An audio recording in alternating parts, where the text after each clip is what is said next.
de Dieu, que vous soyez des ADG ou non, vous êtes tous les enfants de Dieu, le peuple de Dieu, le peuple chrétien.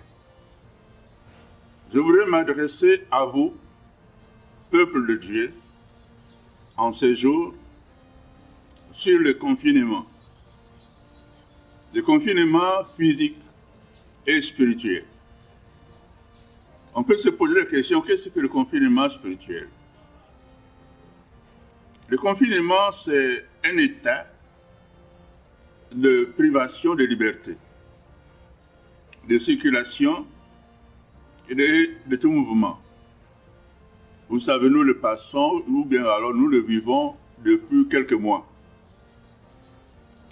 C'est une première dans l'histoire. Cela fait que nos libertés soient limitées. Le mouvement, tout déplacement, suivi de couvre-feu.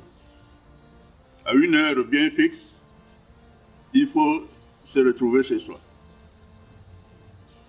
Et ça empêche la circulation.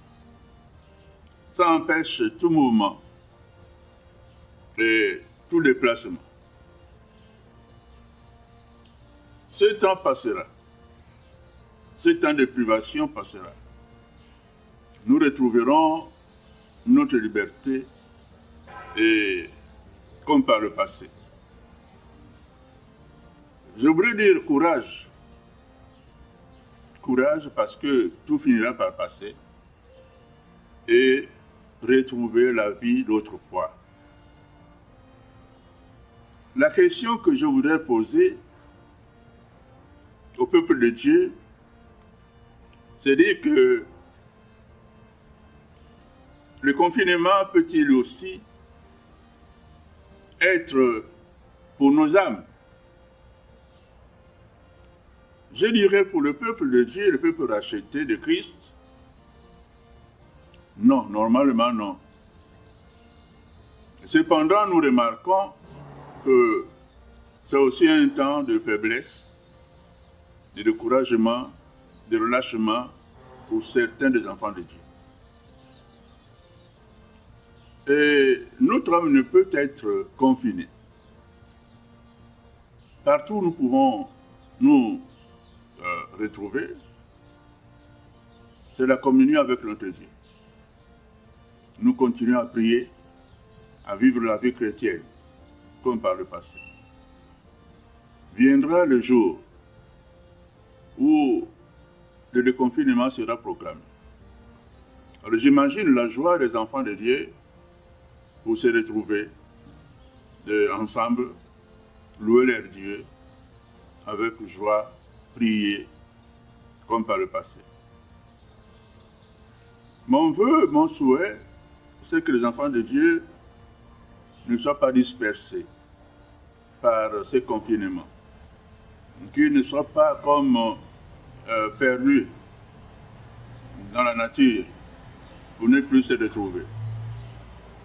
Je souhaite que, à l'annonce du déconfinement, que tous se retrouvent. Que les hommes, les femmes, chacun retrouve sa place dans l'Église. Que personne ne se perde. Courage donc à tous. Courage aux hommes, aux femmes, à tout âge. Le confinement a fait que nous n'arrivons plus à pleurer nos morts, comme par le passé. Mais tout cela nous apprend quelque chose devant le Seigneur notre Dieu. Je n'ai pas le temps de tout dire, juste vous exhorter à reprendre courage, que le confinement ne soit pas aussi spirituel pour nous éloigner de notre Dieu. Car à l'ouverture des églises, nous nous retrouvons tous, que chacun reprenne sa place, avec un nouvel élan de service pour le Seigneur. C'est là justement nous verrons les vrais et les faux. Les faux profiteront de ce temps de faiblesse, de relâchement. Mais les vrais reviendront. Donc, courage à tout le monde. Dieu vous bénira. Dieu vous soutiendra. Même si vous priez seul, soyez en contact avec Dieu. Et c'est là l'exhortation que j'ai voulu bien partager avec vous, peuple de Dieu. Je disais que vous soyez des ADG ou bien d'autres. L'essentiel, c'est être enfant de Dieu dans le peuple de Dieu. Que Dieu vous bénisse. Amen.